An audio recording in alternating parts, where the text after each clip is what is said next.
Salam alaikum, bienvenue sur Muslim Makers, le podcast pour t'inspirer des acteurs musulmans de notre communauté, apprendre de leurs expériences et développer ton potentiel. De pas faire toujours le lien, bah voilà, je suis comme ça aujourd'hui parce qu'il s'est passé telle chose et c'est comme ça, c'est figé. C'est un peu c'est peut-être pas la bonne manière, je dirais, de voir les choses parce que ça nous aliène en fait. Il s'est passé ça, donc voilà la conséquence et je peux plus changer. Alors que d'un point de vue religieux, on doit être dans la croissance. Dans ta'dib al-akhlaq, en fait, on doit être dans la réforme, dans le raffinement du caractère, de la personnalité. Et de pas être justement dans cette notion contraire de non, bah, je suis comme ça, c'est parce que c'est la conséquence de. C'est une erreur, je pense, c'est un piège aussi de tomber dans ça. Tu peux suivre les dernières informations du podcast en t'abonnant à la newsletter, au compte Instagram Muslim Makers et en rejoignant le groupe Telegram. Tous les liens sont en description. Bonne écoute. Tu es prête? Ouais. Super. Bah, écoute, salam alaikum wa rahmatullah, Wahiba. Wa alaykoum salam, Abdelrahman. Comment vas-tu? Ça va bien, alhamdoulilah, et toi? Ça va top. Écoute, c'est la première interview que je reprends. Bon, elle sortira dans un petit moment parce que j'en ai quand même gardé pas mal encore d'enregistrer avant Ramadan que j'ai pas encore sorti. Mais Ouais, là, je suis un peu rouillé, je te disais là, niveau interview. ouais. On est je sais pas si tu as eu passer la conférence, la Makers conférence là. Ouais, machallah, ouais, j'ai vu qu'il y avait beaucoup de monde. En plus, j'ai suivi. Moi, malheureusement, je pouvais pas y être. Je voulais y participer, mais cette journée-là, j'étais pas disponible. Et franchement, machallah, j'ai vu qu'il y avait beaucoup de personnalités super intéressantes. J'ai regardé un petit peu certaines parties, en tout cas, de présentation. Franchement, machallah, ça avait l'air d'être vraiment top. Donc, j'espère qu'il y en aura d'autres. Ouais, bah écoute, Inch'Allah. pour l'instant, je promets rien, mais Mm. on Inch'Allah. réfléchit, on Déjà, se réfléchit. reposer un petit peu, parce que c'est beaucoup de travail. Ouais, L'organisation comme ça de gros événements, c'est ouais. beaucoup de travail. Donc, Assez prenant, ouais. Alhamdoulilah. Alors, Wahiba, pour ton invitation, déjà. Barakallahu fik. je t'en prie. Fik L'invitation barakallah. sur le Je t'en podcast. prie. Le plaisir est pour moi. Alors, Wahiba, pour commencer, ce que je vais te proposer, c'est que tu te présentes, nous dire qui tu es, ce que tu fais, où est-ce que tu vis. Ok. Alors moi, du coup, c'est Waiba Baou, je suis psychologue spécialisée en psychologie islamique et en TCC, donc thérapie cognitive comportementale. J'exerce en téléconsultation, donc j'habite en Île-de-France, en région parisienne, donc dans le 91, mais j'exerce que en téléconsultation. Pourquoi est-ce que j'ai fait ce choix? Parce que il y a beaucoup de demandes, notamment concernant la psychologie islamique, ce qui fait que j'ai pas forcément besoin de cabinet physique et les effets sont les mêmes. Que ce soit en présentiel ou en distanciel, des études montrent que les effets de la thérapie sont à peu près similaires. Concernant mon parcours, donc j'ai fait mon cursus à l'université d'Angers, ma licence. Ensuite, j'ai fait une partie de mon cursus au Canada. Quand je suis arrivée, donc j'ai fait l'université Paris-Descartes, où j'ai fait mon master. Euh, où je me suis spécialisée d'ailleurs au Canada, hein, je me suis spécialisée en TCC, thérapie cognitive comportementale. Je continue de me spécialiser aussi dans cette approche-là. C'est vraiment une approche que j'apprécie beaucoup. C'est l'une des approches aussi en psychologie qui match le plus, entre guillemets, avec les valeurs islamiques. Non pas que les autres, c'est pas le cas, mais il faut trier, en fait, à chaque fois sur certaines approches. Euh, C'est quoi les approches majeures, enfin principales qui existent? Alors, les approches principales, je dirais qu'il y a la TCC. Il y a plusieurs techniques aussi. C'est pas forcément des approches, mais par exemple, l'EMDR. Donc, c'est une thérapie pour le traitement des traumas à l'aide des mouvements oculaires. Qu'est-ce qu'il y a d'autre comme approche? Euh, j'ai sur le bout de la langue, là, mais j'ai un trou. C'est pas Euh, grave, ça te reviendra plus tard, c'est pas grave. ouais, Je suis on pas verra bloqué ça sur plus ça. tard. Il y a plusieurs, vraiment, il y a plusieurs approches. Il y a aussi ce qu'on appelle les approches psychanalytiques. Donc, c'est souvent ce qui est... euh, quand on pense à la psychologie, directement, on pense à Freud. Généralement, de moins en moins, j'ai quand même l'impression. Mais il y a quelques années, c'était vraiment psychologie. Ah, bah, tu vas étudier Freud, etc. Alors que ça, c'est qu'une approche, justement. Ça fait partie des approches et des branches de la psychologie, mais qui restent quand même de moins en moins utilisées euh, en psychologie de manière générale. Donc voilà, après, il y a plusieurs spécialités. Moi, je suis vraiment spécialisée, par contre, chez l'adulte. Donc, je prends pas, par exemple, les enfants et les adolescents. C'est pas quelque chose que je traite. enfin, avec lesquelles je travaille, parce que c'est pas ma spécialité. Les personnes très âgées aussi, je prends pas Ok. forcément en charge, parce que Mhm. c'est une spécialité aussi à part entière. Ouais. Donc voilà pour ce qui est de la psychologie, on va dire le cadre universitaire, là où j'ai eu du coup mon diplôme d'État. Donc je suis Ouais. diplômée d'État en psychologie. Euh, Qu'est-ce qui t'a amené à étudier la psychologie? Ce qui m'a amené à étudier la psychologie, j'ai fait plusieurs forums quand j'étais jeune et j'hésitais avec pharmacie. Alors, je sais pas pourquoi, j'aimais beaucoup, je voulais travailler dans la recherche. Chaque fois qu'on me disait quand j'avais 15 16 ans, je voulais travailler dans la recherche, mais dans quelle recherche, je savais pas. Et plus j'avançais, plus je me disais, bon, j'aime bien la physique, j'aime bien la chimie, donc pourquoi pas pharmacie.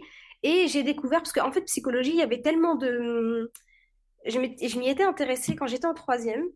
Mais tout de suite, c'est pas assez scientifique, parce que voilà, j'étais très scientifique, j'avais des bonnes notes, donc généralement, directement, on te dit, bon, bah, tu devrais faire telle ou telle branche, en fait. Et je m'étais dit, bon, psychologie, bon, voilà, c'est peut-être pas pour moi, mais c'était quand même resté dans un coin de ma tête, parce que ça me plaisait énormément. Surtout que j'avais vu un reportage, justement, sur des jeunes qui tentent de passer la Mhm. frontière du Maroc vers la France, donc ce qu'on Ouais. appelle les haragas. Et il y avait une psychologue qui était présente avec eux. Et ça m'avait beaucoup touchée, ce reportage-là. Et j'étais quand même assez jeune. Et voilà, ça m'est resté dans un coin de la tête. Et petit à petit, donc j'ai commencé à aller dans des forums quand il fallait vraiment faire le choix. Et j'ai fait ça la Stikhara. Et je savais que c'était ça qu'il fallait que je fasse. J'avais plus aucun doute. Et après, je me suis dit, voilà, je vais dans cette branche, mais j'excelle.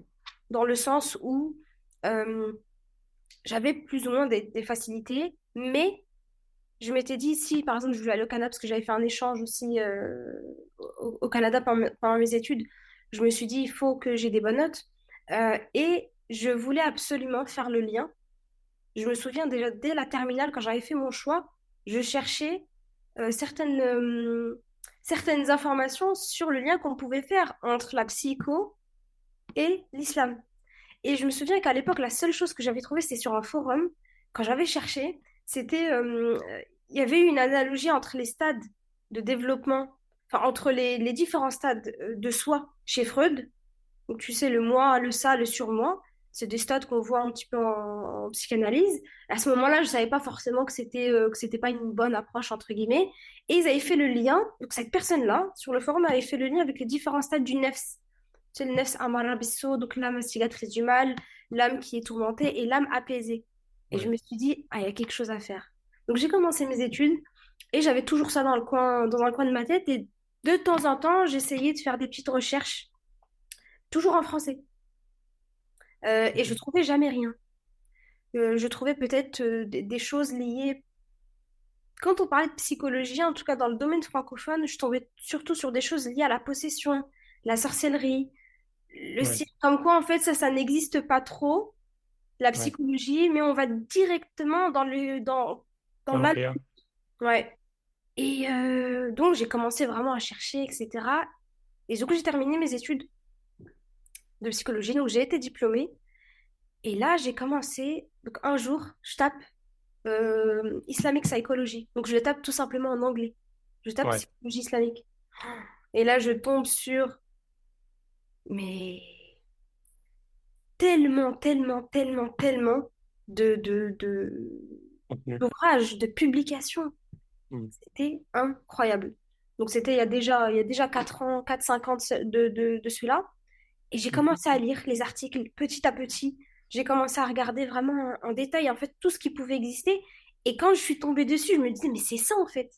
C'est vraiment, ça matchait avec tout ce que je laissais mûrir depuis déjà toutes mes années d'études, depuis la terminale. Donc ça faisait déjà presque 5 6 ans en fait que ça Ouais. mûrissait dans ma tête et je savais qu'il y avait quelque chose. S'il n'y avait pas, il faudrait le faire. Et dans tous les cas, on dit que dans le domaine de la recherche, une personne qui est en train de faire une thèse, parfois dans un sujet, il suffit qu'elle aille dans un colloque scientifique, elle va voir qu'une personne de l'autre côté du monde étudiait le même thème en particulier. Donc c'était sûr que quelqu'un avait déjà étudié ça. Mhm. Et donc là, je commence à tomber vraiment sur des livres aussi, en anglais, notamment du professeur Malik Badri. rahimahullah, Mhm. qui est décédé en février 2020. Donc, j'ai eu l'opportunité, juste avant d'assister à des conférences bon, en virtuel sur la psychologie islamique qu'il avait donnée. Et, euh, et donc, quand j'ai commencé à rechercher petit à petit, je suis tombée sur des séminaires, vu que c'était la période de confinement, enfin post-confinement, mais il y avait encore, voilà, tout était mis un petit peu à disposition en ligne.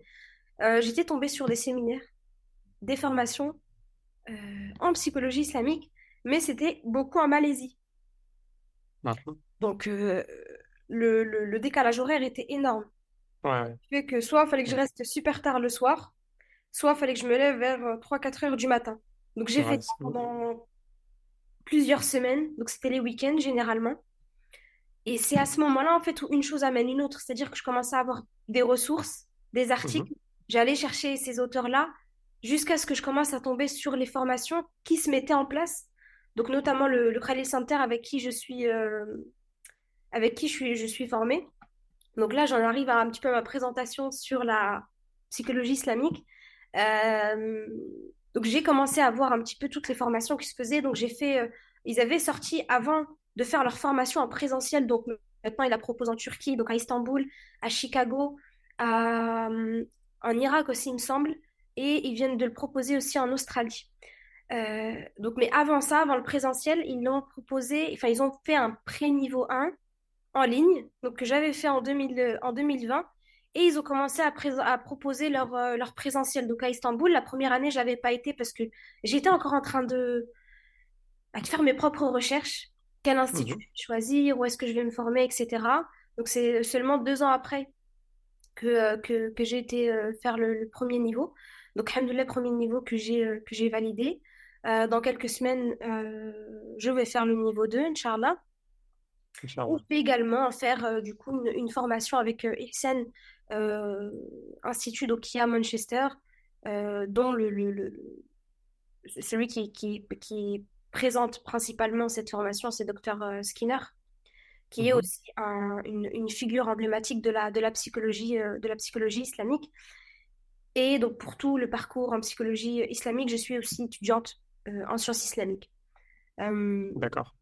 pour pouvoir faire un petit peu... alors c'est pas moi qui fais le lien, c'est les spécialistes dans le domaine qui font des liens entre le fiqh, justement, et la psychologie islamique et la santé mentale.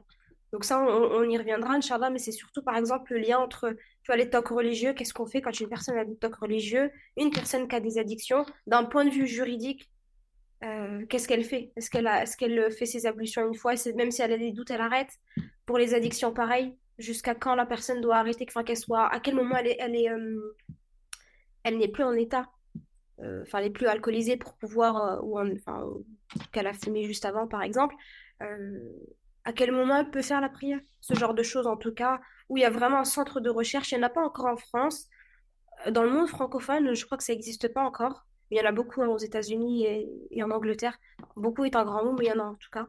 Vraiment des Ouais. centres de recherche qui allient les sciences islamiques et la santé mentale et les réponses qu'on peut finalement donner en ce Top. sens.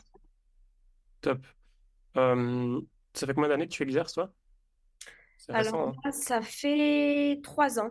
Ouais. Ça va faire 3 ans que j'exerce en libéral. Ok.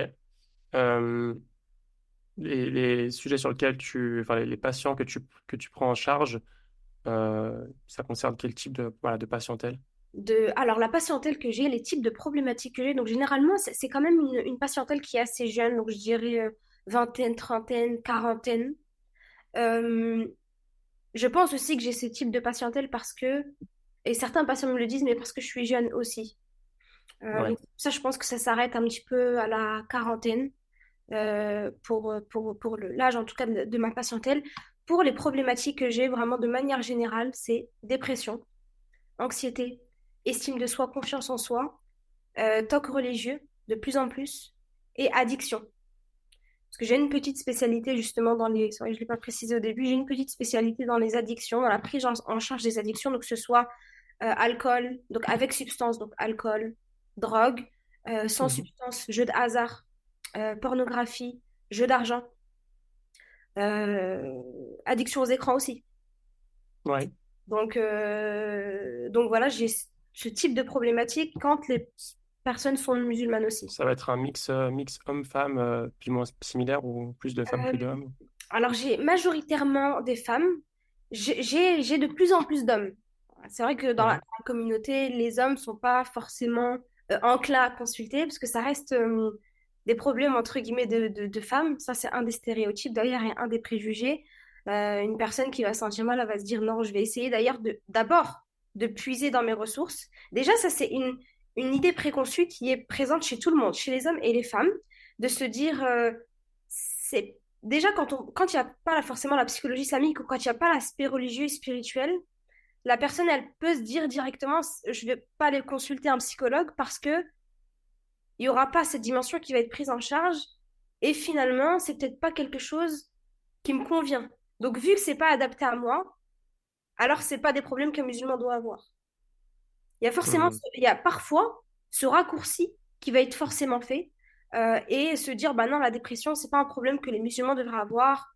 L'anxiété, pareil. Parfois même, on est dans un état dépressif, on sait même pas que c'est ça. Directement, on se dirige vers ce que je disais tout à l'heure, vers les mots occultes. C'est de la possession, c'est de la sorcellerie, c'est du mauvais œil. Directement, en fait, on se dirige vers ces sources-là qui sont quand même assez rares. On le prend en compte en psychologie islamique, mais ça reste quand même très rare que ce soit ça. C'est possible. Il y a toujours cette notion de Allahu a'lam, on ne sait pas. Mais il y a toujours une source psychologique, une source psychiatrique, même parfois une source biologique. Il suffit qu'une femme Mhm. ait, par exemple, un problème de thyroïdie, bon, bah, elle a un dérèglement de l'humeur, des émotions, une dérégulation émotionnelle. Mais sinon, j'ai aussi de plus en plus des armes aussi au niveau de ma patientèle. Mais voilà principalement les motifs de consultation. Ça va être dépression, anxiété, TOC religieux, addiction, confiance Ouais. aussi de soi. À quel moment sait-on si on doit aller consulter par rapport à nos problèmes et à quoi s'attendre en fait quand on va voir un psychologue? Est-ce qu'on doit s'attendre à ce qu'il résout nos problèmes? Est-ce qu'on doit Hmm, s'attendre à ce qu'il y a juste voilà, quelqu'un à qui parler? ouais, ok.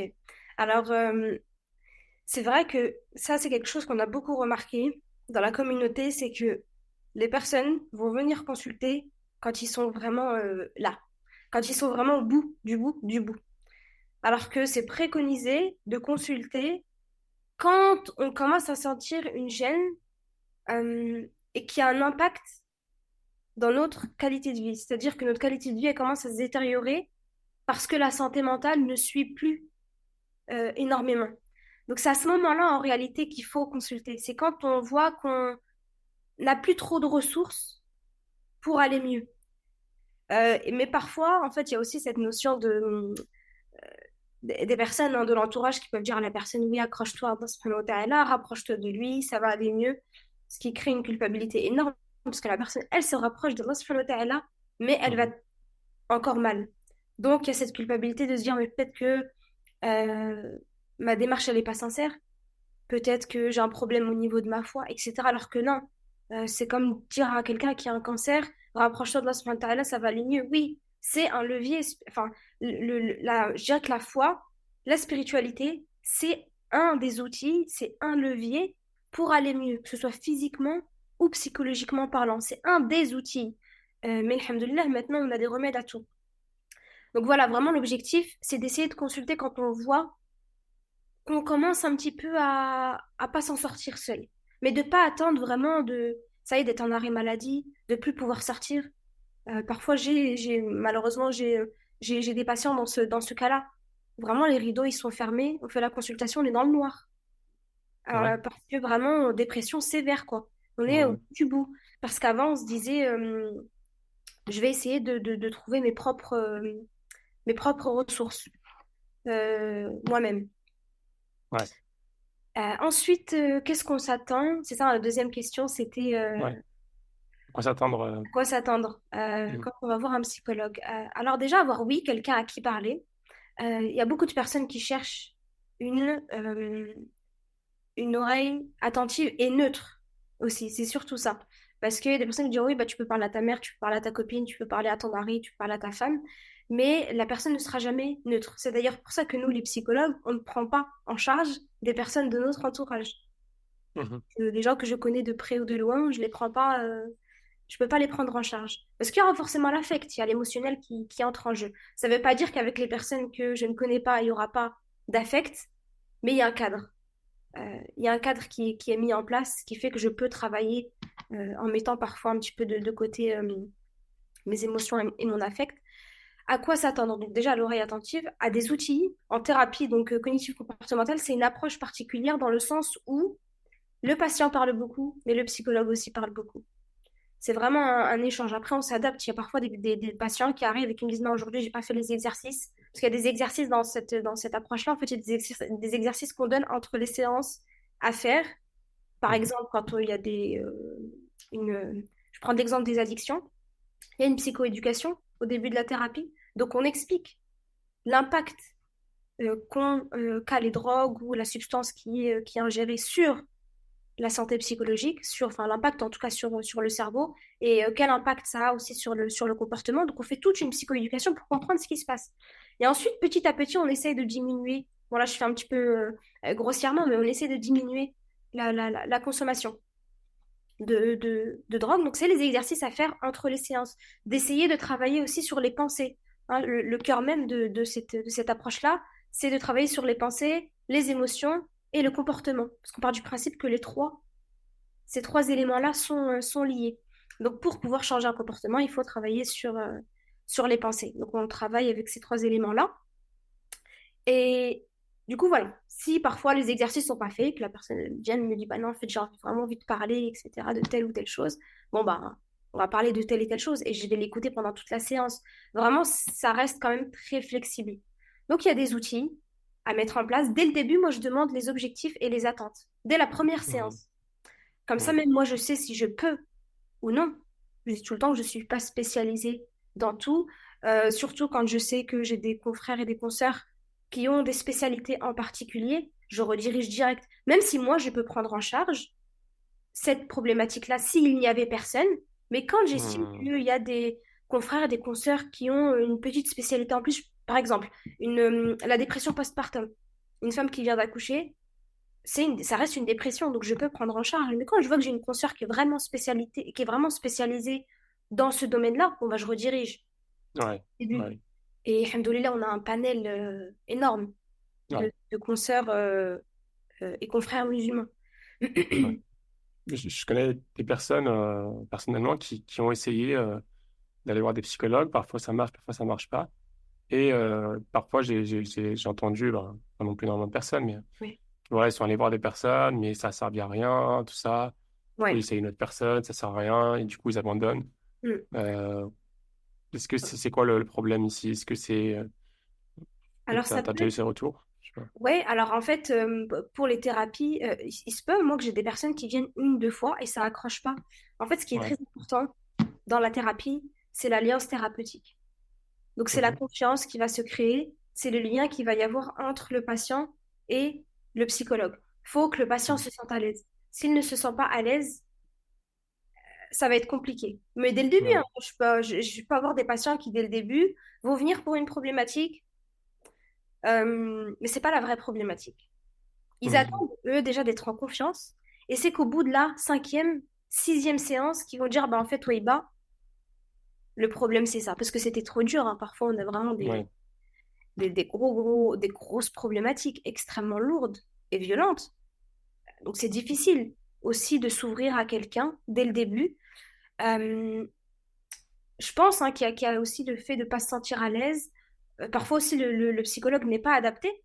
Moi je pense Ouais. que je ne suis pas adaptée à tout le monde, soit parce que parfois ne serait-ce que le caractère ou la personnalité, même Ouais. si voilà, je m'ouvre pas moi pendant les consultations ou quoi, mais il se peut juste que le caractère ou le feeling ne passe pas. Ouais. Et Voilà. du coup, comment faire pour trouver la bonne personne? Parce que des fois ça passe, des fois ça passe pas. Essayer. Comment faut Franchement, essayer une première séance, de voir si on peut le savoir c'est ça. directement en fait, si ça marche Non, pas. je pense qu'au bout de la deuxième séance, le patient, il se fait déjà un peu une idée sur est-ce que ça Ouais. va aller ou pas, est-ce qu'il se sent à l'aise, est-ce qu'il se sent écouté. avec le psychologue avec qui il est en face? Est-ce qu'il se sent compris? Mhm. Euh, il y a, je dis pas que le diplôme de psychologue, c'est un gage de qualité. Il y a des psychologues parfois qui peuvent faire des erreurs. Moi, la première d'ailleurs, hein. Je fais des erreurs Mhm. avec les patients, mais l'objectif, voilà, c'est de se remettre en question. On a des supervisions avec Ouais, des psychologues, on a des intervisions aussi entre nous sur certains sujets parfois où on bloque. Et il faut savoir ouais, aussi, je pense, en tant que psychologue, se remettre en question. Ok, si ça avance pas avec ce patient, on remet pas la faute. Enfin, il n'y a pas de faute forcément, mais je, je vais pas me dire, ah, mais c'est le patient qui veut pas travailler. Non, je revois aussi ma pratique en- enfin, j'essaie de remettre en question ma pratique. ouais, Et pour chaque patient, ce que je dis toujours, certes, c'est 1 heure de consultation, mais derrière, c'est 2, 3 heures de travail pour, euh, pour le cas. Parce ouais, qu'une dépression, c'est ce que je dis toujours, c'est que je suis spécialiste du trouble, mais le patient est spécialiste de lui-même. Donc, je peux pas venir et lui imposer, bon, bah voilà, on va traiter la dépression de manière un peu machinale. Voilà ce que j'ai vu en cours théoriquement. Première séance, ça. Deuxième séance, on va faire ça. Non. ouais, ça marche Lui, pas. il sait mieux Mhm. que moi ce qu'il ressent. Donc, j'ai autant de types de dépression que j'ai de patients. Ouais, ouais. Faut Combien s'adapter. de patients tu peux prendre par semaine, combien d'heures, s'il y a du travail à côté à faire? Alors, je prends une vingtaine max par semaine. Donc, je suis à temps partiel. Je travaille 3 jours par semaine. Parce qu'à Ouais, côté, j'ai mes cours en sciences islamiques. ouais, J'ai aussi mes cours en psychologie islamique. C'est vrai que j'avais pas dit, mais au début, enfin, j'avais pas dit au début, mais la formation, la première certification, les premières certifications que j'ai eues, ça a duré à peu près 1 an et demi où j'ai étudié tous les samedis. C'est soit samedi, soit dimanche, avec El Balar Academy, qui ouais, est aussi un institut en Angleterre. Donc en psychologie islamique. Donc ça demande en fait énormément de temps. Tous les cours sont en anglais. mhm. Donc je pourrais prendre plus de patients, mais la qualité, elle serait pas pareille. Et je pense Ouais, aussi que c'est important de, entre guillemets, donner l'exemple aussi en tant que psychologue, de pas être, même si parfois je suis surmenée, parce que parfois je suis sous l'eau, parce que j'ai du travail, j'ai des projets en cours, etc. Mais euh, de vraiment être dans l'équilibre, mhm. dire de Ouais, se laisser du temps pour ses cours, de tout digérer, digérer les concepts, les notions, même si je comprends bien l'anglais maintenant, alhamdoulilah, je le comprends bien dans le domaine de la psychologie. Tu me mets dans un ouais, autre domaine, peut-être comprendre, je sais pas combien je comprendrais, mais peut-être pas autant que dans le domaine de ouais, la psychologie islamique de manière générale. Donc ça ouais, reste quand même beaucoup de travail. Donc je dirais, ouais, max une vingtaine par semaine. mhm. Parce que je travaille que 3 jours. Mais ça m'empêche pas, voilà, en ce moment, je prends plus de nouveaux patients parce que j'ai plus de place, mais j'ai des demandes. Par exemple, j'ai une personne qui va me demander toutes les semaines, parce que la demande, elle est extrêmement urgente. Bon, bah, je redirige déjà la plupart du temps, mais il y a des patients voilà, qui veulent absolument offrir, entre guillemets, pas une fixette sur le psychologue, mais ils se sentent bien, en fait.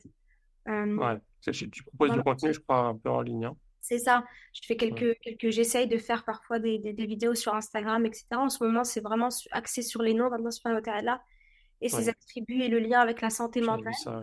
Ouais, Euh, donc parfois, voilà, les gens ils se sentent à l'aise, mais j'explique quand même. Hein, c'est la question si tu disais tout à l'heure pour rebondir sur ça que euh, il se peut, enfin j'ai pas forcément les solutions dans le sens où c'est pas avec une baguette magique mhm. qu'on Ouais, va résoudre le problème. C'est que parfois en creusant, on se rend compte que il y a d'autres problématiques ouais, finalement. Donc le travail thérapeutique va être encore plus long. mhm. C'est de Mhm. la souffrance aussi pour le patient. Donc parfois il y a des patients qui sont tout simplement pas prêts à dealer avec cette souffrance, en fait. Ouais. Et qui se disent, bon, Mhm. on verra ça plus tard.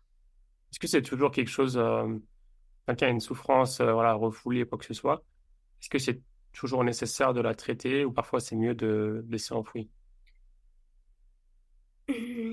Je pense que ça dépend. Ça dépend, je pense, de la souffrance. Ça dépend vraiment du traumatisme qu'il y a eu. Je pense qu'il y a certaines choses on n'est pas obligé. Moi, je suis on va dire, des personnes qui pensent que on n'est pas obligé de tout traiter. C'est-à-dire que Mhm. il se peut qu'il y ait des choses qui se sont passées. Bon, bah, j'arrive quand même à bien vivre avec. Ça me crée pas plus de douleur que ça, ou ça me fait ressentir une gêne, mais je ressens Ouais, pas le besoin de le traiter. On n'est pas obligé de tout traiter. On est un peu aussi dans cette... en ce moment, on est dans une société qui nous dit de traiter tous les traumas, jusqu'à ouais. parfois même inconsciemment, je vais pas dire s'en inventer, mais quand on voit parfois sur les réseaux certaines choses, on dit non, il y a un petit peu d'erreur en fait. On commence vraiment à inventer certaines choses qui se sont passées alors que ça fait tout simplement partie de bel, ça fait partie du... C'est presque à la mode, j'ai l'impression, Ouais, d'avoir un c'est ça. trauma Exactement, pour c'est justifier presque à notre la mode. situation. Ouais, d'essayer de trouver un petit peu les traumas et de savoir aussi, enfin, de faire d'un point de vue religieux aussi, de savoir faire la part des choses, c'est qu'il y a des épreuves de la vie aussi Ouais, et qu'il faut essayer de comprendre chaque épreuve et de s'en remettre à Allah subhanahu wa ta'ala. Mais ça ne veut pas dire que si on souffre, il ne faut pas consulter. Non, il faut consulter ou c'est un manque de foi. Parfois, on peut entendre, voilà, c'est un manque de foi que si tu n'arrives pas à gérer telle ou telle problématique, c'est pas la fin du monde. Regarde ce qui se passe en Palestine. Oui, bien sûr, mais tout le monde n'a pas les mêmes ressources. Chaque ouais. personne vit une situation que Allah subhanahu wa ta'ala lui a donnée et sait qu'il peut la surmonter, la supporter. Ouais. Ouais. Et puis, il y a le côté aussi, parfois, le cerveau humain, bon, je suis pas un expert à ce sujet-là, tu connais beaucoup plus que moi, mais est tout à fait capable parfois voilà, de bloquer certains souvenirs, bloquer certaines choses.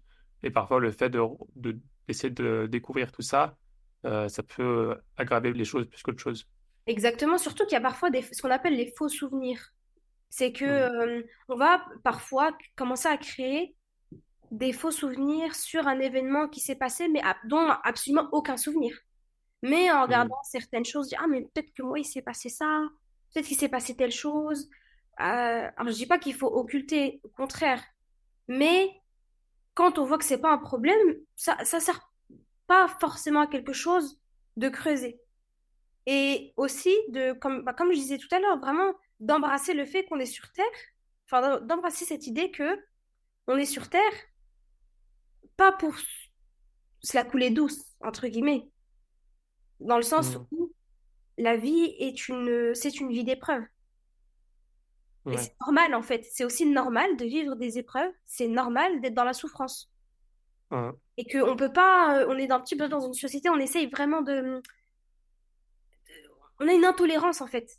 T'as une intolérance à la souffrance, une intolérance à l'inconfort.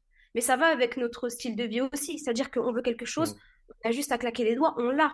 Donc il y a aussi cette Mhm. notion de patience qui n'est plus du tout tolérée. L'intolérance aussi à la frustration. Ouais.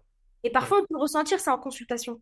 Dire dès le début, voilà, j'ai tel problème, je veux que ce soit réglé tout de suite maintenant. Ouais. Parce qu'on n'est plus Ouais. habitué à attendre, en fait. Il y a ça, et puis peut-être pour en terminer sur ce sujet-là, dans une société un peu aussi, on essaie, voilà, le coaching, d'être la meilleure version de nous-mêmes, etc., blablabla. Mm. Euh, et on va avoir, par exemple, je sais pas, une personne a tel ou tel problème, impatience, colère, je sais pas, n'importe quoi. Et on va essayer de, je sais pas que c'est une mauvaise chose, hein, je discute avec toi, je vois ce que tu Ouais. en penses, mais on va essayer de se dire, oui, par exemple, je suis en colère, va fouiner dans tes souvenirs les plus profonds, dans ton enfance, pour essayer de chercher la Mm. cause de cette colère enfouie, ou d'autres Ouais. choses, et parfois avec raison, je sais pas, hein, mais, euh, mais essayer de se déresponsabiliser un petit peu de notre capacité à pouvoir agir avec nos outils. Exactement, je suis totalement d'accord avec toi. Il y a pas, tout ne s'explique pas avec des traumatismes. C'est juste tout de suite Hum, maintenant. Et d'ailleurs, la TCC, elle va pas forcément chercher dans l'enfance. C'est-à-dire que c'est très rare, moi, que je fais l'anamnèse, donc l'explication, l'historique, l'histoire de vie du patient.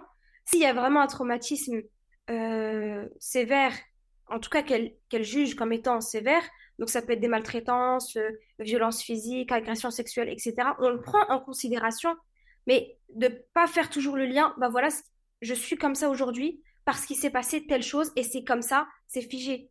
C'est un peu une c'est peut-être pas la bonne manière, je dirais, de voir les choses parce que ça nous aliène en fait. Il s'est passé ça, donc voilà la conséquence et je peux plus changer. Alors que d'un point de vue religieux, on doit être dans la croissance, dans ta'dib hum, al-akhlaq, en fait, on doit être dans la réforme, dans le raffinement du caractère, de la hum. personnalité. et de pas être justement dans cette notion contraire de non, bah, je suis comme ça, c'est parce que c'est la conséquence de. C'est une erreur, je pense, c'est un piège aussi de tomber dans ça. Ouais. Est-ce que toi, tu peux identifier, en France en particulier, des phénomènes macro en termes de problèmes psychologiques qu'il peut y avoir, que ce soit la différence entre maintenant et il y a plusieurs, enfin, je sais pas, il y a 50 ans ou il y a 20 ans, je ne sais pas, ou bien en France versus en Angleterre, ou bien, voilà. Est-ce qu'en France, on a des problématiques particulières actuellement? Bah, la problématique particulière, je pense, c'est les conséquences de l'islamophobie sur la santé mentale.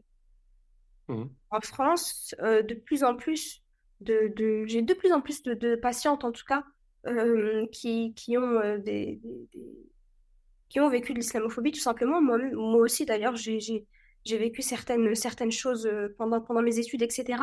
Et ça marque, Mhm. forcément, ça marque, parce que c'est une injustice que l'on vit. Donc, je pense, hein, que oui, les problématiques qu'on a, en tout cas sur la santé mentale, d'où le fait d'avoir euh, comment dire, une approche adaptée. Donc, pas juste la psychologie islamique, mais aussi une approche culturelle qui comprend ces choses-là, qui comprend l'islamophobie, qui comprend l'importance du voile, qui comprend l'importance de la prière. C'est tout bête, tu vois, mais le travail, la prière à la prière. La prière au travail, pardon. Ouais. Hein, la prière au travail, il y en a pour qui c'est extrêmement important. Et quand Mhm. j'avais un patient comme ça qui avait consulté une psychologue qui n'est pas musulmane, et pour lui, il y avait une énorme, énorme, énorme anxiété de ne pas pouvoir faire la prière à l'heure. Sauf que la psychologue, elle était totalement, elle me l'avait redirigée, elle était totalement démunie. Elle disait, mais je ne comprends pas pourquoi la prière pourrait passer au-dessus. Donc en fait, il y a les préjugés, en fait, un petit peu, sans jugement, hein, parce que je peux comprendre si elle n'a pas la foi, si elle n'a pas, forcément, elle n'a pas ce positionnement. Pour elle, on va au travail, on fait son travail, et puis c'est tout. Il n'y a pas à avoir de Mhm. l'anxiété pour ça. Mhm. Je pense, ouais, ce qui est vraiment problématique en France, ça serait ça. Après, ce qui a beaucoup, beaucoup changé, et ce qui est une très bonne chose, c'est de reconnaître l'addiction, par exemple. C'est vrai que je prends souvent l'exemple de l'addiction, mais parce que l'addiction, c'est une double souffrance pour un patient musulman. Il y a la souffrance liée à la religion, à la culpabilité vis-à-vis d'Allah subhanahu wa ta'ala de commettre un péché et de ne pas pouvoir s'en empêcher, et la souffrance liée à l'addiction. Parce que c'est vraiment un trouble qui génère énormément de souffrance. Mhm. Mhm. Et la Ouais. reconnaissance, en fait, que non, tu restes musulman malgré que tu bois, malgré que tu fumes, malgré que toutes ces choses-là. Et d'entendre quelqu'un, c'est pour ça qu'il faut être... Et c'est vrai que j'ai beaucoup, beaucoup de bienveillance dans ces thématiques-là parce que il y a déjà énormément de culpabilité. Il entend déjà à droite à gauche, ouais, pourquoi tu fais le ramadan alors que tu vas boire le soir? Mais rien, enfin, aucune des Ça choses n'empêche pas l'autre. plus l'autre. Voilà, vaut mieux Enfin, faire. s'il buvait la journée, c'était un autre problème, mais, Voilà, mais là, il boit, il attend Miskin le soir, sans, bien évidemment, sans être dans le déni du fait que c'est une ouais. interdiction, que c'est un péché. Effectivement, on ne dénie pas le fait Mhm. que c'était quelque chose d'interdit, haram, il fallait pas s'en approcher. Mais maintenant, il fallait. Maintenant, comment on fait pour régler le problème? Et donc, Mhm. je pense aussi que de plus en plus de personnes se sentent safe, personnes de confession musulmane en tout cas se sentent safe pour aller consulter, se dire, OK, je vais peut-être pas être jugée. Ouais. Donc voilà Ouais. peut-être pour les problématiques. Après, bien sûr, en Angleterre, de toute façon, aux États-Unis, ils ont 20 ans d'avance, hein, dans tous les cas, Mhm. par rapport à nous, hein, Ouais. Ouais, bien sûr. de Bien sûr. psychologie de manière générale, même occidentale. Ils sont en avance sur nous. Ouais. Du coup, enfin, les psychologues et même les médecins, enfin, de manière générale, vous êtes là en tant que, pour réparer les dégâts, entre guillemets. Mais est-ce que c'est possible aussi tu penses, d'avoir aussi un impact en amont, tu vois, pour éviter les phénomènes de manière générale? Totalement. D'ailleurs, Abou Zaïd el-Belkhi, qui est l'un des précurseurs, c'est un des savants du 9e siècle, qui est ce qu'on appelle il est le psychologue oublié. C'est lui qui est presque à l'origine de la TCC. Il a écrit un livre sur ce domaine-là qui s'appelle Mhm. Masalih al-Abdan wal-Anfus, qui est en anglais, qui a été traduit par le docteur Malik Badri, rahimahullah, et qui explique justement que donc dans l'ouvrage qu'il avait fait, justement, c'était un ouvrage qui était visé, qui était à destination de la santé publique. Donc Mhm. tout le monde avait accès à ces livres-là, et ce sont des livres où il y avait plusieurs chapitres. Il y avait le chapitre du sport, le chapitre de l'hygiène de vie, le sommeil, la nutrition et la santé mentale. Et en Mhm. fait, il parle justement dans ce livre-là de l'importance de la prévention, de pas attendre, justement d'attendre, enfin d'être vraiment au bout du bout pour consulter, mais ne serait-ce que de travailler sur ce que j'appelle moi le puits. C'est un puits qu'on essaye de remplir de ressources positives, de ressources cognitives, de ressources émotionnelles, d'apprendre en fait son fonctionnement psychologique. Comment est-ce que je réagis dans telle ou telle situation? Comment est-ce que je fais face à des situations, par exemple, qui vont m'énerver? Est-ce que je me mets vraiment dans des colères extrêmes ou est-ce que j'arrive à gérer? Si je vois que là, d'un coup, je me mets, pour quelque chose de banal dans la vie quotidienne, je me mets dans une colère extrême, dans une rage, là, faut que j'essaye de comprendre mon fonctionnement émotionnel. Donc, même l'islam nous recommande d'être dans la prévention. Et de manière générale, l'islam, c'est une religion de prévention. On ne s'approche pas de telles choses parce que ça va générer des effets, ça va avoir des effets néfastes sur nous. Allah subhanahu wa ta'ala, il était dans sa grande générosité et sagesse, il nous facilite en nous disant ne vous approchez pas de l'alcool, ne vous approchez pas de la fornication. Parce que les effets, les dégâts sur la santé mentale et la santé physique sont, sont catastrophiques. Oui, oui. Mais par exemple, tu me parlais d'un des problèmes principaux en France, ça va être l'islamophobie. Du coup, ça va avoir des conséquences sur la santé mentale de beaucoup de personnes en France. Euh, je me dis peut-être que, il y a quelque chose à faire en prévention de manière globale, c'est-à-dire, je sais pas moi, faire des interventions pour parler de ces sujets-là avant justement ça arrive à un point où les gens voilà, sont trop Ouais, déprimés ou autre chose. ouais. Bah, c'est le fait ne serait-ce que de savoir comment, d'avoir conscience en tout cas que si je vais à un entretien Mhm. avec le voile, je risque de me prendre des réflexions. En fait, de savoir en amont qu'il va y avoir sûrement des effets, des conséquences sur cet entretien-là. Je sais que le CCIE font beaucoup de choses à ce niveau-là. Ouais. Euh, je sais qu'ils ont des psychologues dans leur équipe. Il y a un moment, je crois que c'était au début de l'année, hein, avec l'histoire des Rabaya, où ils avaient beaucoup de psychologues comme ça qui avaient prêté main forte pour une écoute, justement des étudiantes, des collégiennes, des lycéennes, etc., pour cette problématique-là. Donc en amont, c'est vraiment de dire, on est là. Moi, je sais que quand j'avais été victime d'islamophobie, je savais qu'il y avait, bah, à l'époque, c'était le CCIF, je savais qu'il y avait ce collectif-là. Et je sais que ça m'avait énormément aidé sur le coup à surmonter cette scène, en fait, parce que vraiment, c'était horrible, c'était devant plein de monde.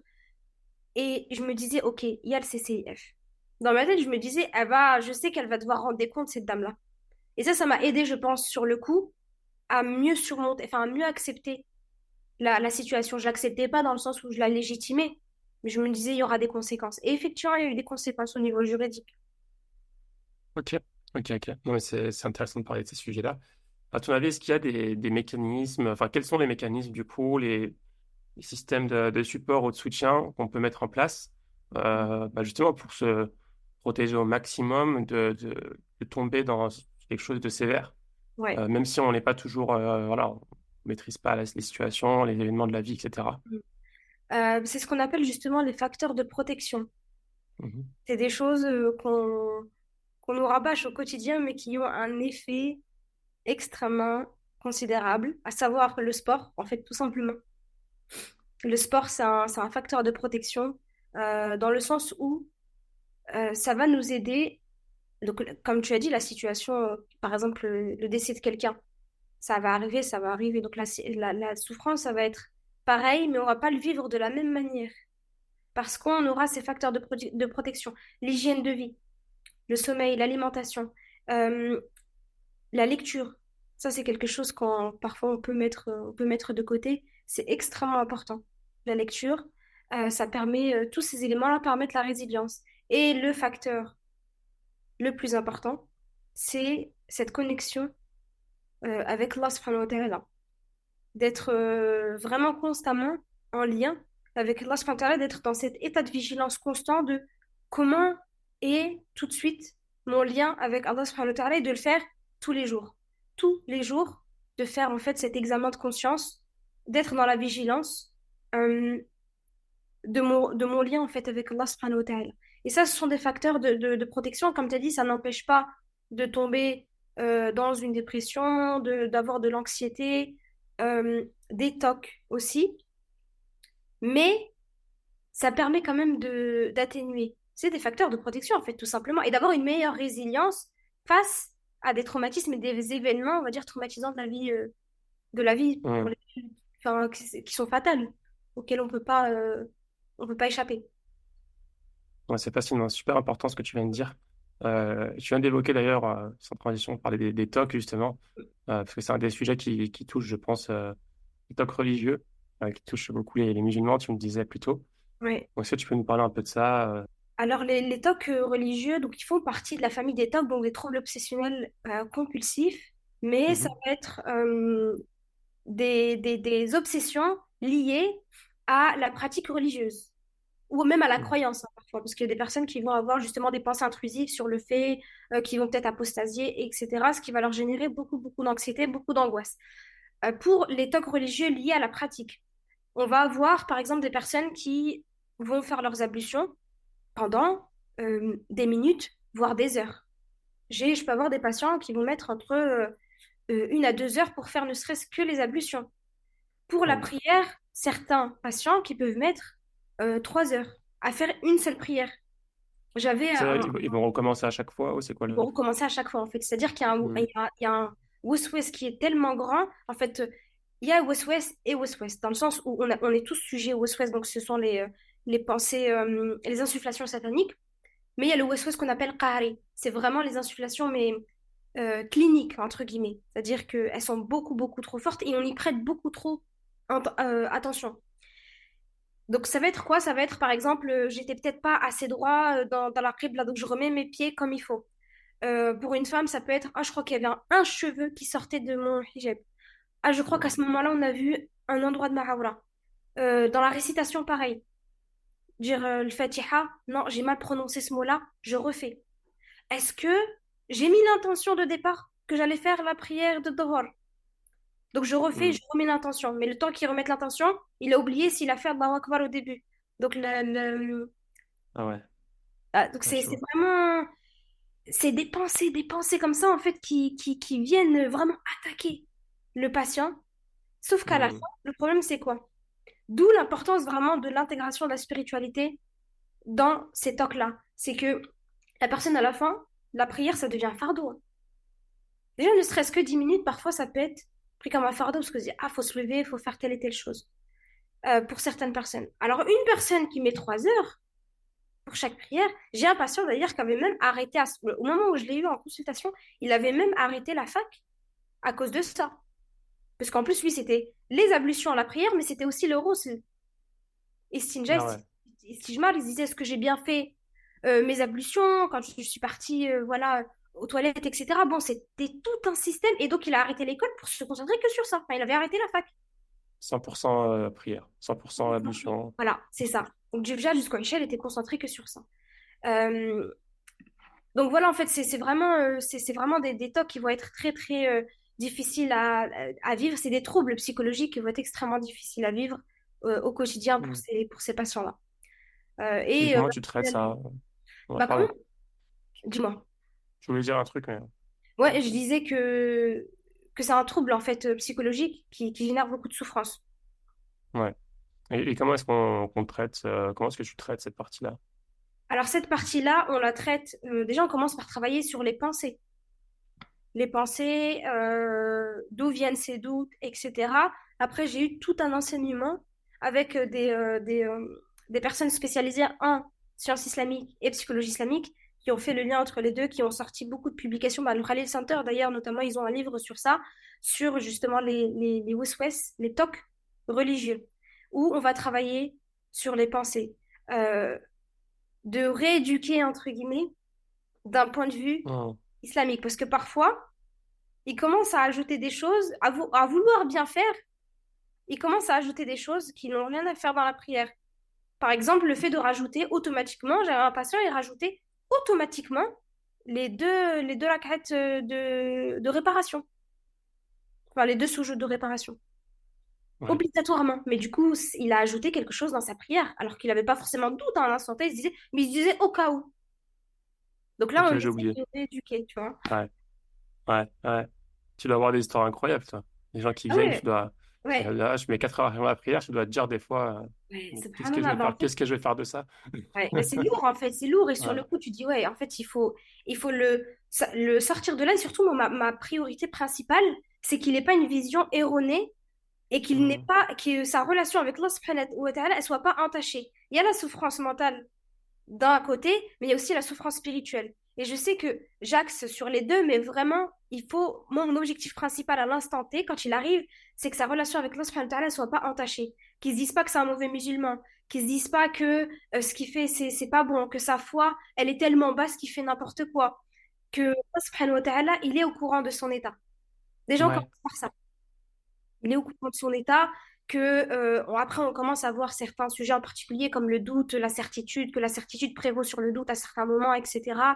Et j'hésite pas aussi à demander à mes profs pour certains sujets relatifs au fiqh, pour certaines problématiques en particulier, quand Hmm. j'ai pas vu les réponses vraiment précisément en cours. Mais c'est vrai que c'est incroyable en fait de voir que dans tous les sujets liés à la religion, on peut avoir vraiment des troubles qui vont Ouais. se développer, mais de faire la séparation. Ça reste un trouble psychologique, euh, voilà, reconnu, d'un côté, et d'un côté, il y a la religion. Faut pas qu'en fait les patients commencent à mélanger. C'est le risque en fait. Quand on a un top, Hmm. par exemple, vérification des portes, vérification du gaz, vérification de... Ça n'a rien à voir avec, ça n'impacte pas la foi ou la religion vraiment directement. Ça va impacter la santé mentale, ça c'est sûr. Ouais. Mais ça reste un toc comme l'autre toc religieux. La source est la même. C'est qu'on veut soulager une angoisse quand on fait des compulsions liées à une obsession. Donc c'est la même chose. C'est juste que pour un patient musulman, c'est beaucoup trop douloureux quand un toc. C'est une double souffrance en fait, quand c'est un toc religieux. Hmm. Ça touche à ses croyances, ça touche à ses valeurs, ça touche à son credo, ça touche à des choses qui sont beaucoup trop sensibles pour lui.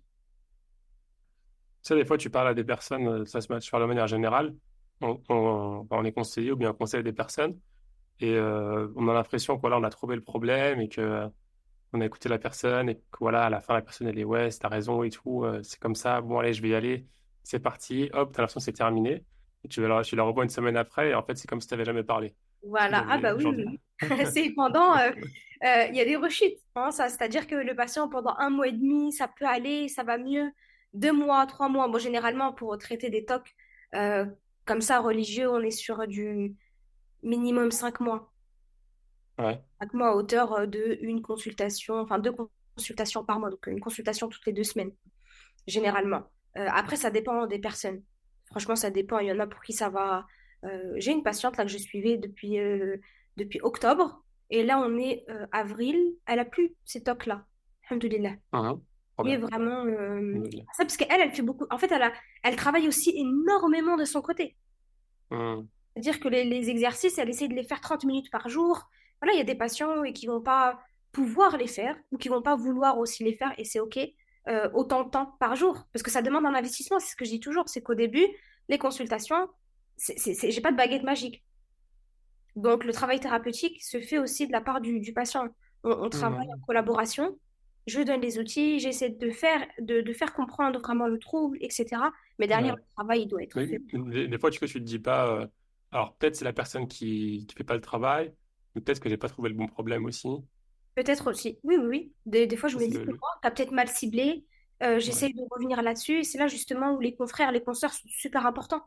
Euh, Hmm. Prendre du recul, parce que parfois, on est tellement. Je suis sûre que c'est telle problématique-là parce qu'elle me l'a dit. Donc, moi, je reste focus sur ça. Et vu que j'ai pas pris assez de recul, peut-être que j'ai pas vu d'autres choses. Donc, je le dis. Je peux en parler à des consoeurs. Je dis, bah voilà, telle et telle problématique. Qu'est-ce que vous en pensez? Et là, j'ai une qui va me dire, ah, mais en fait, il y a ça. Ah, mais ça, je l'avais pas vu. Hmm. Du coup, De je me l'importance, c'est d'avoir réintègre. voilà, parler Ouais, avec des penseurs ou des c'est ça. confrères. Même de sortir, des Ouais. fois, on est tellement à fond dans une Hmm. problématique qu'on a du mal à en sortir avec le patient. Ouais. Cool. Bah, écoute, ouais, bah, on est arrivé à la fin de l'interview. On va finir par quelques petites questions. Ouais. Euh, donc, quelle est la compétence qui est le plus utile pour toi dans ton travail au quotidien? Je dirais l'empathie. L'empathie avec les patients. Ouais. Parce que c'est pas aussi dangereux d'avoir trop d'empathie des fois.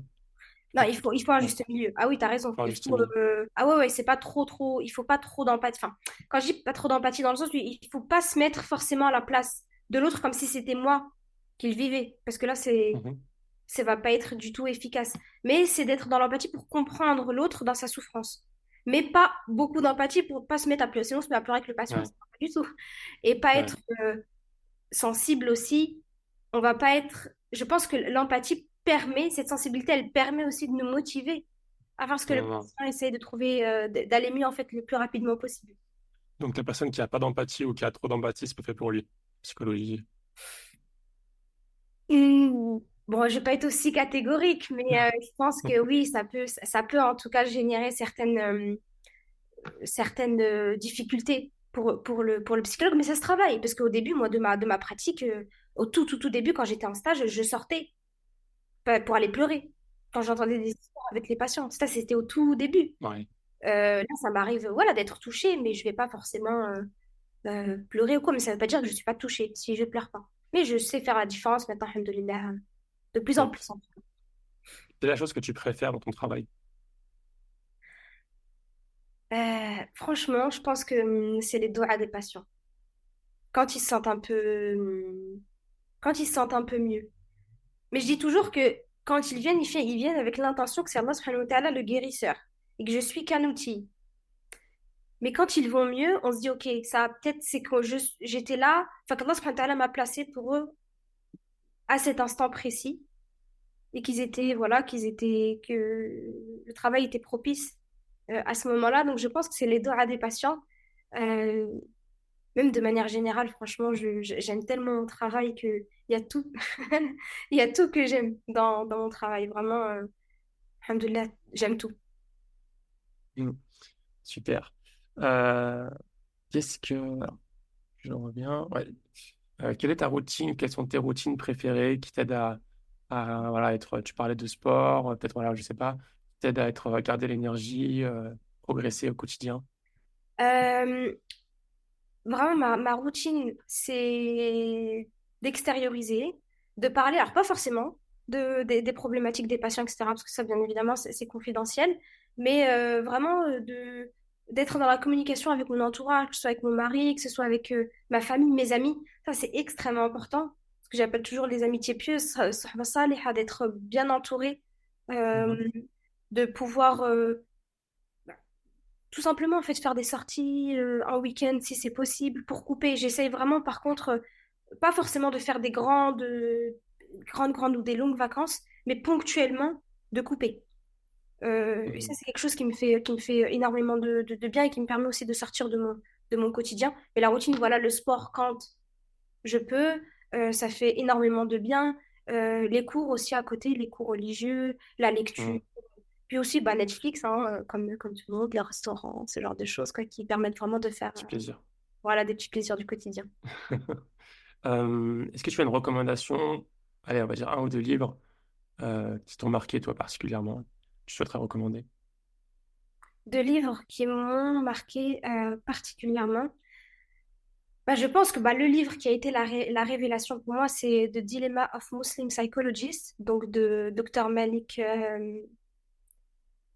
Malik Badri, et aussi les livres de manière générale du professeur Tayeb Chouiref, qui ont un Mhm. impact sur moi, mais aussi sur ma pratique. Je pense que c'est pas forcément l'objectif des livres, mais récemment, un livre qui m'a beaucoup marqué, c'est Lire et comprendre le Coran du professeur Ok, Taïb Chouilo. Bon, c'est une traduction de l'imam al-Ghazali, mais voilà, la psychologie islamique trouve sa source dans beaucoup de travaux issus de l'imam al-Ghazali, notamment.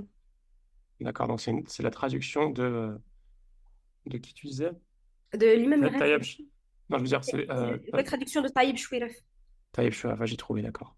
Magnifique. Ok, trop bien. Et enfin, dernière question, s'il y a des auditeurs, des étudiants et étudiantes, je ne sais pas, qui s'intéressent au sujet ou qui ont des questions par rapport à ta profession, est-ce qu'ils peuvent te poser des questions? Je sais que tu es un peu plus en chargé, mais Ouais. c'est une adresse mail ou quelque chose qui Ouais, peuvent avec grand utiliser. plaisir. Alors, c'est Mhm. Mhm. psy.waibabaou@gmail.com. Ouais, babao@gmail.com. Trop bien. Je crois que j'ai ton son, je laisse, je pense, Ouais, quelque c'est part. ça, J'ai le normalement. son, ouais, invitation. Ouais. Bah, écoute, je partagerai ça. Bah, Wahiba, écoute, on arrive à la fin. Je te remercie beaucoup pour ton partage d'expérience. Je pense que c'est, voilà, comme tu dis, ça, on a toujours 20 ans de retard par rapport aux pays anglo-saxons, mais ça se développe à vitesse grand V en France. Ça Ouais. évolue super vite, surtout avec les nouvelles générations d'étudiants, de psychologues, Mm. euh, voilà, qui ont quelques années d'expérience, qui sont encore étudiants, s'intéressent, je pense. J'ai l'impression de ce que je vois beaucoup plus à ces sujets-là. Ouais. Et donc, ça va être, je pense, quelque chose de super important au niveau de la communauté, pour le bien-être de la communauté, pour le développement. Mm. Surtout que la demande est grandissante, donc, machallah, il y a de Ouais, plus en plus, comme tu as dit, d'étudiants qui s'intéressent à ça, et puis le chemin est ouvert maintenant. Ils ont les formations qui vont même, sûrement, il va y avoir des formations aussi francophones, Inch'Allah, dans les mois à venir, années à venir, donc, ils vont ouais, être servis à ce niveau-là, ouais. Inch'Allah.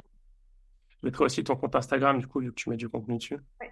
Si les gens s'intéressent, c'est quoi déjà ton compte Waiba, donc, Waiba, Ouais, bah, BH. d'accord. Tu mettrais ça en description. Bah, je te souhaite une très bonne journée, Waiba. Barakallahu fik. Que Dieu facilite voilà, ta pratique. Amin, Et puis barakallahu. la fin de tes études, je pense, de toute façon, tu t'arrêteras jamais. Hein, on s'arrête jamais Oui, c'est quand. ça que j'allais dire. Je sais pas quand est-ce que je vais m'arrêter. Ouais, ouais, toujours de nouvelles choses à apprendre. Ouais. Que la facilite, mettre la baraka. Amin, ajma'in. Barakallahu fik pour ton travail et pour Je tous te les remercie. podcasts Aussi, que tu nous proposes. je te remercie. À bientôt. À bientôt, Salam salam. alaikum. Si cet épisode t'a plu, je te propose de le partager à 3 personnes de ton entourage, à noter le podcast 5 étoiles sur Apple Podcast et à invoquer Dieu pour qu'Allah mette la baraka dans cette initiative. À bientôt, Inch'Allah. Salam alaikum.